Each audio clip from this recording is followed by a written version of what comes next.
Hallelujah, hallelujah. प्रभु तेरी स्तुति हो, प्रभु तेरी महिमा हो, प्रभु तेरी आराधना हो। मत्ती का सुसमाचार अध्याय 10 वचन 37 और 38। Matthew chapter 10 verse 37 and 38। जो अपने पिता या अपनी माता को मुझसे अधिक प्यार करता है वो मेरे योग्य नहीं। जो अपने पुत्र या अपनी पुत्री को मुझसे अधिक प्यार करता है वो मेरे योग्य नहीं। जो अपना क्रूस उठाकर मेरा अनुसरण नहीं करता वो मेरे योग्य नहीं। जिसने अपना जीवन सुरक्षित रखा है वह उसे खो देगा, और जिसने मेरे कारण अपना जीवन खो दिया है वह उसे सुरक्षित रख सकेगा। प्रभु इतना तक कह देते हैं, जिसने अपना जीवन सुरक्षित रखा है वह उसे खो देगा, और जिसने मेरे कारण अपना जीवन खो दिया है वह उसे सुरक्षित रख सकेगा। मैं कुछ महीनों से, लगभग 1.5 साल से कई बार सामने परेशानियों को देखता हूँ। विशेष रूप से अपने यहाँ प्रचार करने के लिए जाता हूँ तो मैं अपने सामने कभी मुझे अपने घर के अंदर भी डर लगता है। क्योंकि एक दिन ऐसा था कि मैं प्रार्थना कर रहा था, उस समय इतने लोग आए भीड़ में, बस आके दरवाज़ा तोड़ने की कोशिश कर रहे थे, बोर्ड खींच रहे थे। इतने गुस्से में थे, मैंने सोचा कि मैं उनके हाथ में पड़ जाऊंगा तो शायद मार ही डालेंगे। और इस तरह एक ही बार नहीं, कम से कम 3-4 बार इस तरह के लोग आए। और 14 नवंबर को ऐसा हुआ कि हम लोग प्रार्थना में थे, प्रार्थना हो रही थी, और लोग आए और एक को, मेरे साथ रहने वाले एक ने जाके देखा, जब किसी ने बुलाया तो बाहर गया और तुरंत उसको पकड़ के मारने लगे, बिना कोई मतलब का मारने लगे। जब किसी मेरे साथी को कोई मारता है तो मैं जाकर अंदर थोड़ी बैठूंगा, मुझे जाना ही पड़ेगा मदद के लिए उसकी। और ऐसी स्थिति में देखिए वचन कहता है, जो अपना जीवन सुरक्षित रखना चाहता है उसे खो देगा। यदि हम बचना चाहेंगे, ऐसे में ऐसे लोगों के हाथ में ना पड़ना चाहेंगे, शायद प्रभु का कार्य भी नहीं हो पाएगा। मैं एक गांव में गया, वहां जाने के पहले ही पता था कि वहां के लोग हमारा विरोध कर रहे हैं। सतर्क कोशिश करते थे कि बस जो लोग प्रभु में विश्वास करते हैं उन्हीं के घर में जाएंगे, दूसरों के घर में नहीं जाएंगे। एक दिन ऐसा हुआ, एक ही घर में हम लोग गए, प्रार्थना करके वापस आए। जब वापस आ रहे थे तब तक 30-35 लड़के लाठी डंडा लेकर खड़े हो गए, रास्ते के मोड़ पर इंतज़ार किए। ऐसी नौबत आई कि मैं पहुँचते पहुँचते किसी एक लड़की ने देख लिया। लड़की दौड़ते हुए आई और मुझे घेर ली। उस लड़की को देखकर महिलाएं आई, महिलाएं घेर ली। उन्होंने गाड़ी को तो ढकेल दिया, आए हमको भी ढकेलने की कोशिश किए। डंडा हाथ में था लोगों के, मगर किसी ने डंडा उठाया नहीं। और एक दिन ऐसा था, शादी का फंक्शन था, मैं गया हुआ था, सब कुछ हो गया। सब कुछ होने के बाद मैं वापस जा रहा था, वापस निकल रहा था घर के लोगों के साथ, और मुझे पता नहीं था, मैं बात करते चल रहा था। पीछे से 2 लड़के दौड़ते हुए आए, बड़ा ईंटा लेकर दौड़ते हुए आए। मुझे पता ही नहीं, आग के पीछे से मार ही दिए। गिर गया, गिरने के बाद भी लात घुसे मारने लगे। कोई कसूर नहीं है, उनके दिमाग में क्या था, उनके मन में क्या था, कुछ भी नहीं पता। जी हाँ, प्रभु कहता है, यदि कोई अपना जीवन सुरक्षित रखना चाहता है, आज के इस परिस्थिति में, आज हमारे देश की परिस्थिति इतनी बिगड़ चुकी है, यदि कोई जान जाता है कि ईसा मसीह को मानने वाला है, ईसा मसीह का प्रचारक है, ईसा मसीह का पुरोहित है, आज आसान नहीं है जीना। लोग मारने के लिए तैयार हो जाते हैं। आज 1 नहीं 4 नहीं 10 बातें सुनाने के तैयार हो जाते हैं, इल्ज़ाम लगाने के लिए, नीचे गिराने के लिए तैयार हो जाते हैं। और ऐसी परिस्थिति में हमको खुल के चलना कि मैं ईसा मसीह को मानता हूँ, ईसा मसीह को जानता हूँ, ईसा मसीह को स्वीकार किया हूँ, यह प्रकट करना आसान नहीं है। मगर प्रभु यीशु का कहना है, जो कोई मनुष्यों के सामने मुझे अस्वीकार करता है, पिता के सामने भी मैं उसे अस्वीकार करूंगा। यदि कोई मनुष्यों के सामने मुझे अस्वीकार करता है, मैं स्वर्गदूतों के सामने भी उसे अस्वीकार करूंगा। यदि हम इस संसार में प्रभु यीशु को अस्वीकार करते हैं, हमको हिम्मत नहीं है हम यीशु मसीह को मानने वाले हैं, यीशु मसीह के चेले हैं, हम विश्वासी हैं, हम मसीही हैं, हम ईसाई हैं, इस बात को बोलने के लिए हमको डर लगता है, क्रूस पहनने के लिए डर लगता है। शायद स्वर्ग में प्रभु हमें भी नहीं पहचानेगा। Hallelujah, hallelujah, hallelujah.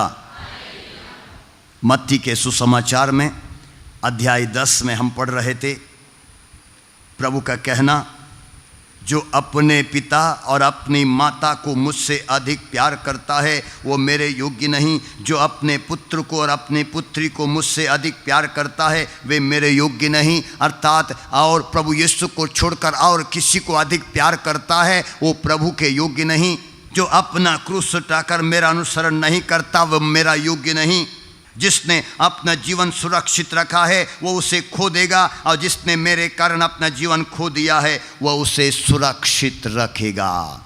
जो अपने जीवन को सुरक्षित रखना चाहता है, अपने जीवन के बारे में सोचता है, क्या खाएं, क्या पिएं, क्या पहने, जी हाँ, कल की चिंता करते हुए जीता है, वो प्रभु के योग्य नहीं, प्रभु का शिष्य कहलाने योग्य नहीं। क्योंकि प्रभु अपने लोगों के लिए प्रबंध करता है। हम उस परमेश्वर में विश्वास करते हैं जिसने आकाश से अन्न दिया, जिसने चट्टान से पानी दिया, जिसने समुद्र को 2 भागों में बांट दिया।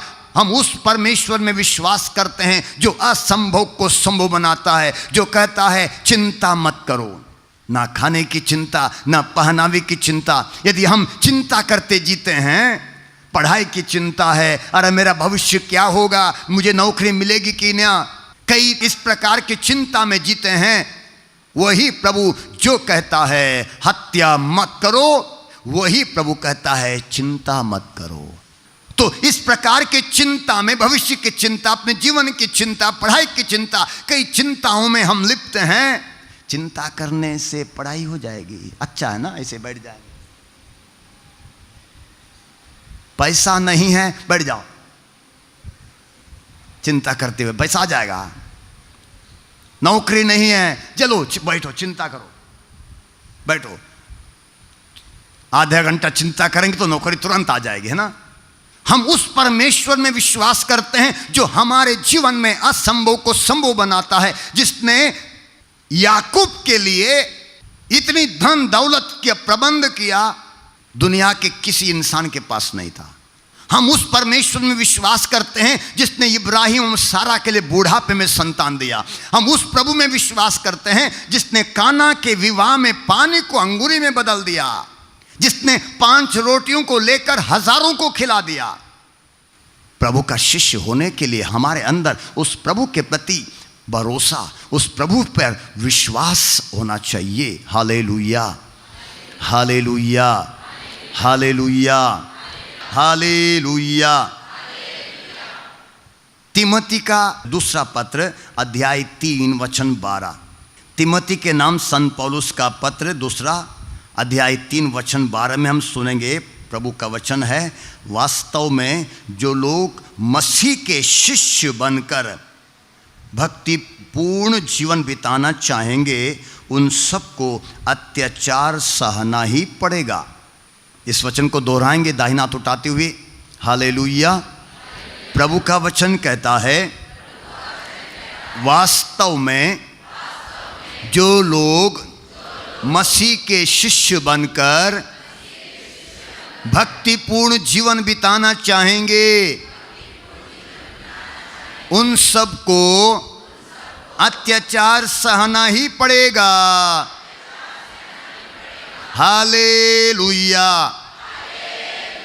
देखिए प्रभु का वचन क्या कहता है, वास्तव में जो लोग प्रभु का शिष्य बनकर भक्तिपूर्ण जीवन बिताना चाहेंगे, प्रभु का शिष्य बनकर कैसा जीवन बिताना चाहेंगे, भक्तिपूर्ण जीवन बिताना चाहेंगे, उनको क्या मिलेगा, अत्याचार मिलेगा। कौन देगा अत्याचार? कभी आपके घर के लोग ही देंगे, जरूरत नहीं, अरे आज आप गया था, क्या बोलते, डिवाइन गया था, बड़ा भक्त बन गया है, बड़ी संत बन गई है, अरे प्रार्थना करना शुरू कर दी है, अरे भोर में उठ रही है।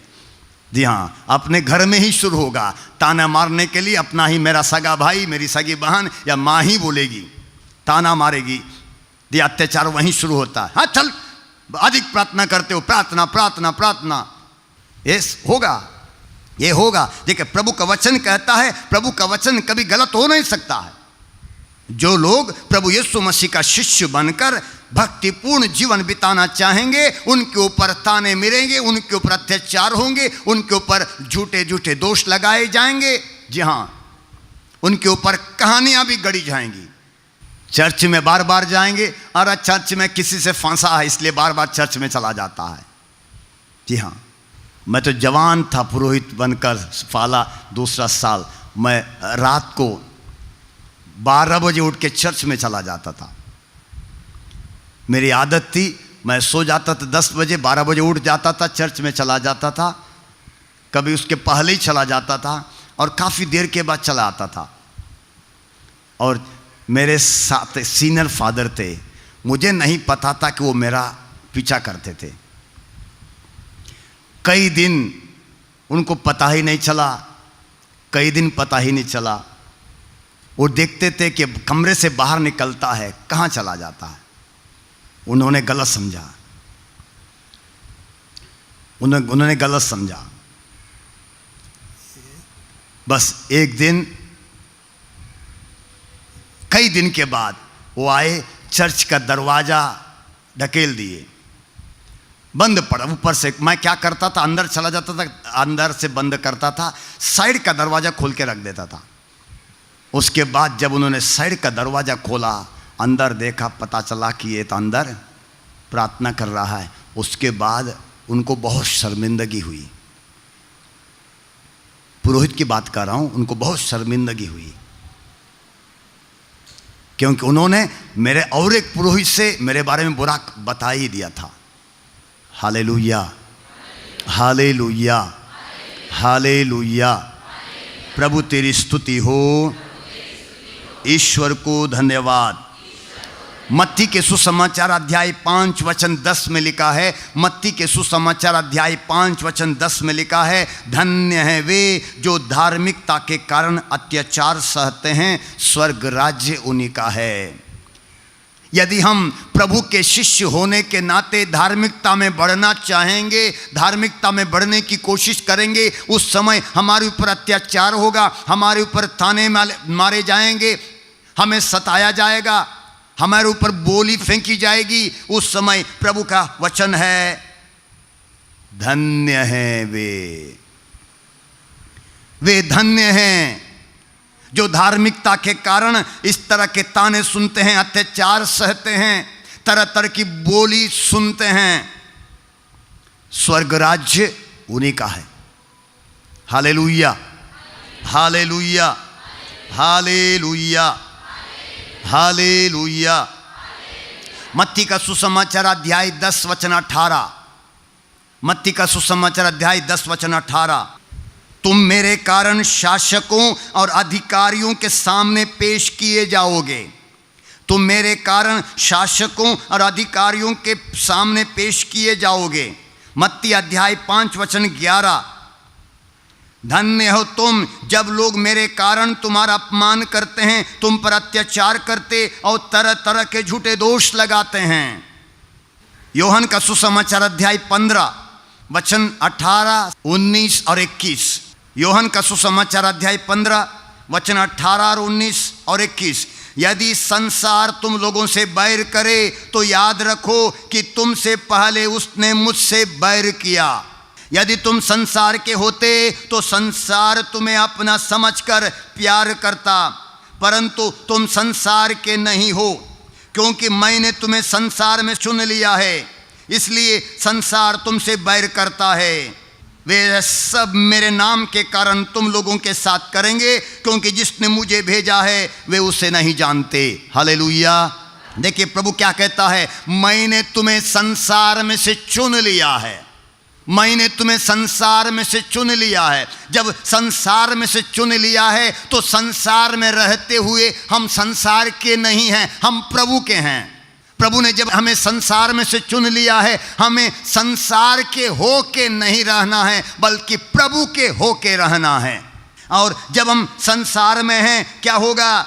यदि संसार तुमसे बैर करे तो याद रखो कि तुमसे पहले उसने मुझसे बैर किया। तो संसार हमसे बैर करेगा, संसार हमसे नफरत करेगा। मुझे याद है 14 नवंबर के दिन लगभग 5 बजे पुलिस आई, मारपीट, हमको मार भी दिए थे, सब कुछ हुआ। उसके बाद पुलिस आई, पुलिस मुझे ही लेके गई, मेरे साथ और एक को ले गई, और हमको पुलिस थाने के उस कमरे में बंद किए थे, और जिसमें टॉयलेट पानी बह रहा था। ठंडी का समय था, और उस ठंडी के समय क्या बोलते हैं, सोने की स्थिति नहीं थी। पूरा जहाँ पर हम खड़े थे वहाँ पर पानी, बाथरूम का, टॉयलेट का पानी था, और वहीं पर कंबल पड़ी हुई थी, कंबल भी भीग गया था। मैं काफ़ी देर तक खड़ा रहा। कितने खड़े हो जाएंगे? मार भी खाया हुआ था, सर पे चोट लगी थी, हाथ पे चोट लगी थी, तो मेरे चोट से दर्द भी हो रहा था, और आखिर नींद भी आ रही थी, क्या करते। और आखिर किसी एक परिवार आए, पति पत्नी आए, वो आए, देखे, और मैंने उनसे कहा पहले हमको दर्द की गोली चाहिए, गोली तो ला के दे दिए। उसके बाद मैंने और क्या चाहिए, एक पुलिस ने कहा इनके लिए कंबल ला के दीजिए। तो अपने घर से 2 कंबल लेके आई, वहाँ जो कंबल था उस कंबल को बिछा दिए। जैसे वो कंबल बिछा दिए, वो सारी पूरी कंबल पानी में भीग गई। अब ये सोचिए, उसके ऊपर अब मेरी कंबल डाल दूँ, वो भी भीग जाएगी। अब ये कैसे बैठेंगे, कैसे सोएंगे? और उसके बाद यहाँ ये छोटी सी कंबल उसको फिर डाल दिए, उसके बैठ गए, काफ़ी देर तक बैठ रहे रहें। और अंदर की बात अलग है, और बाकी जितने भी थे वो सब बाहर थे, वो आज़ाद होकर आ रहे थे, गालियां दे रहे थे, गंदी गंदी बातें बोल रहे थे। और इतना ही नहीं, तरह तरह की बातें, इल्ज़ाम लगाते हुए, तुमको वो करेंगे, तुमको जेल में सड़ाएंगे, वो करेंगे, ये करेंगे, इस तरह बोलते जा रहे थे। और उसके बाद अंतिम दूसरे दिन शाम तक लगभग 5:30 बजे तक पूरा चलता रहा जेल में डालने के लिए। उन्होंने इतनी बड़ी मोटी फाइल भी तैयार की, सब कुछ किया। वहाँ के नेता लोग से लेकर सब के सब, विधायक भी उनके साथ। सब कुछ होने के बाद देखिए कितना सहने की शक्ति प्रभु देता है, प्रभु साथ देता है, प्रभु कभी हारने भी नहीं देता है, कभी हारने भी नहीं देता है। जो मजिस्ट्रेट बैठा हुआ था उसने पूछा, बताइए क्या हुआ था? थोड़ा गुस्से में बोल दिए। तो मैंने कहा, सर मैं फादर हूँ, मैं क्रिश्चियन फादर हूँ, मुझे मेरे अधिकारियों ने यहाँ भेजा है, मैं भाड़े के घर में रहता हूँ और लोगों की सेवा करता हूँ, मैं दिन में 8-10 घंटे प्रार्थना करता हूँ। इतना सुनते ही मजिस्ट्रेट ने इंग्लिश में बोलना शुरू किया, टेल मी व्हाट हैपन। ऐसे मैंने जो हुआ सुनाना शुरू किया। तब मजिस्ट्रेट ने वहाँ पर ज़मानत के लिए दस्तखत कर दी और तुरंत उनको बुलवाया, वो थे नहीं। पुलिस को भी डांट मिली, थानेदार को डांट मिली, और हमको छुट्टी मिल गई, 10 दिन के लिए छुट्टी। 10 दिन के बाद फिर पेश करना था। उसके बाद भी चल रहा, आज भी केस मेरे ऊपर चल रहे, क्रिमिनल केस। मैं क्रिमिनल बना हूँ, 1 नहीं 9 केस मेरे ऊपर डाले थे। कुछ केसें ख़त्म हो गई, मगर परिस्थिति इतनी हो गई। देखिए प्रभु ने इतनी महिमा की, जिन लोगों को मैं दुश्मन समझता, जो भी संगठन के लोग थे, वे आज मेरे खास हो गए। वही लोगों ने कोर्ट के पैड पर लिख दिया है कि हम लोग केस वापस ले रहे हैं, गलती से हो गया, हम केस वापस ले, उन्होंने लिख दिया है। उन्होंने इतना तक मुझे आश्वासन दिया है, आपको कोर्ट में नहीं जाना है, हम लोग स्वयं उस केस को ख़त्म करेंगे। मैं आज तक कोर्ट में पेश नहीं हुआ, वही लोग मेरे लिए खड़े हो गए।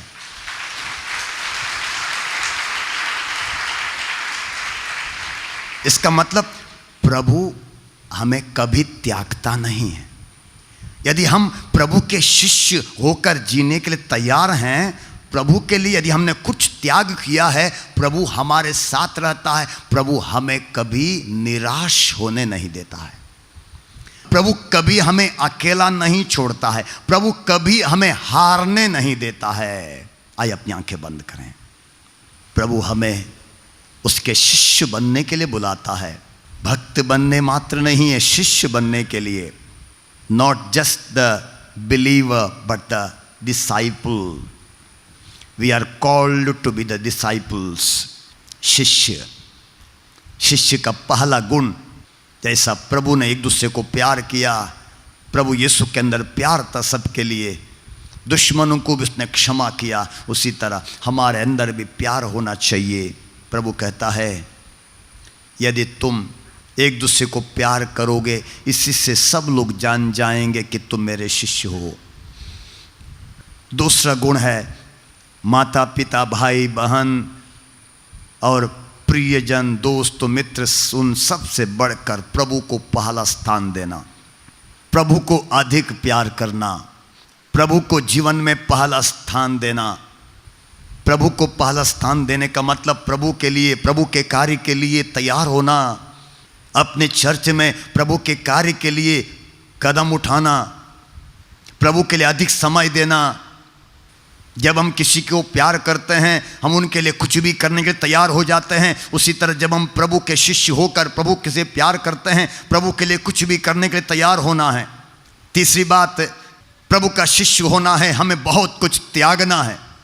संसार को त्यागना है, सांसारिक चीज़ों को त्यागना है, अपने आइडियाज, अपने सोच, अपने विचारों को त्यागना है, अपने ऐशो आराम को त्यागना है। जो त्याग नहीं करता वो प्रभु का शिष्य नहीं हो सकता। संसार भी चाहिए और प्रभु भी चाहिए, ये नहीं हो सकता। सांसारिक चीज़ें भी चाहिए, प्रभु भी चाहिए, नहीं हो सकता। हमको अपनी ही इच्छा पूरी करना है, अपनी ही योजना पूरी करना है और प्रभु का शिष्य बनना है, नहीं हो सकता। अपनी इच्छाओं को त्यागना पड़ेगा, अपनी योजनाओं को त्यागना पड़ेगा। चौथी बात, यदि प्रभु का शिष्य होना है, हमें अत्याचार सहने के लिए तैयार होना है। इतना तक मरने के लिए भी तैयार होना पड़ेगा। लोग हमसे नफरत करेंगे, घृणा करेंगे, ताना मारेंगे, अपने ही लोग हमसे घृणा करेंगे, अपने ही लोग हमारे ऊपर बोली फेंकेंगे।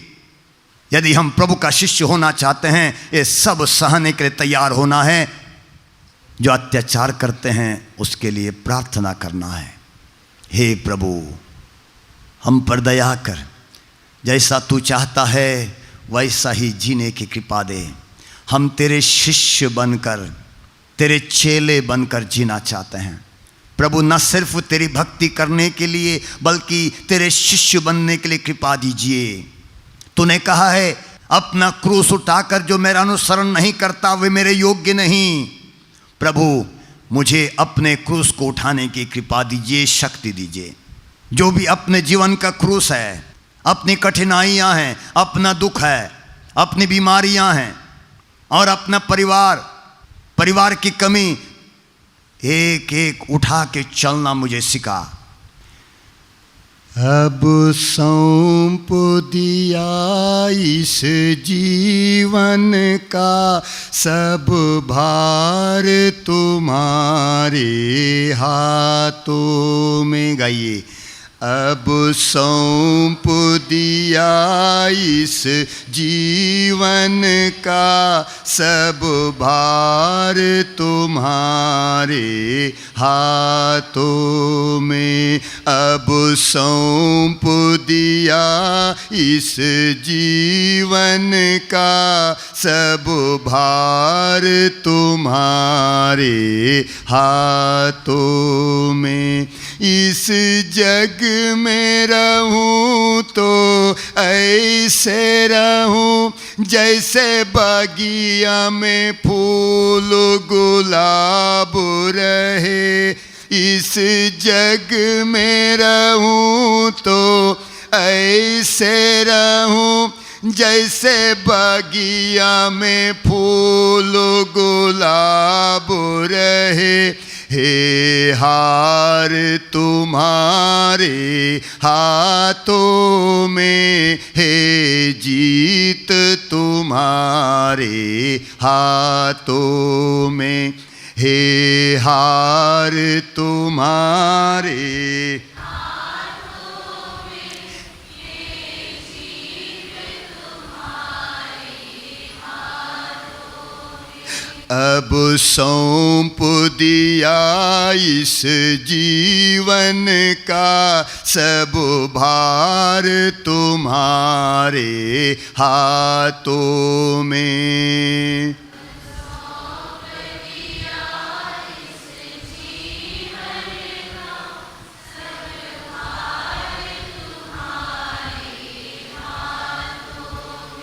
इस जग में रहूं तो ऐसे रहूं जैसे जल में कमल का फूल रहे।